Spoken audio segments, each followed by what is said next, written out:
Music by Mithilesh भोजपुरिया।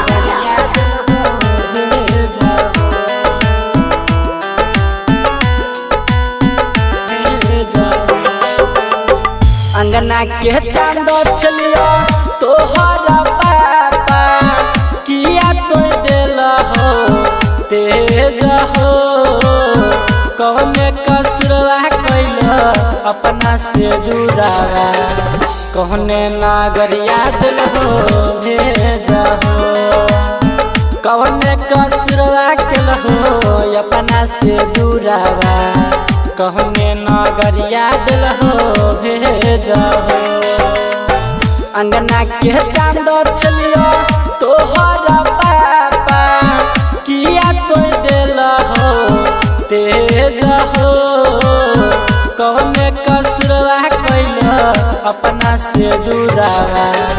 कहने नागरिया दिल हो भेज हो कवने कसुरवा कैल हो अपना से जुड़ावा कहने नागरिया दिल हो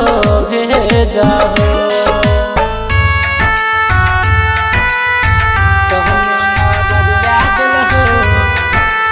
मिक्स बाय रामप्रीत प्रेमी।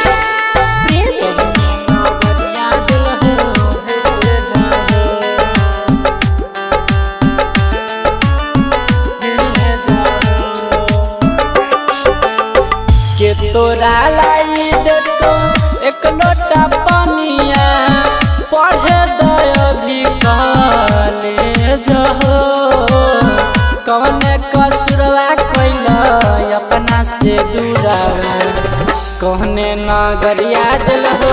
भेज हो कहने कसुरवा कैल अपना से जुड़ावा कहने नागरिया दिल हो भेज हो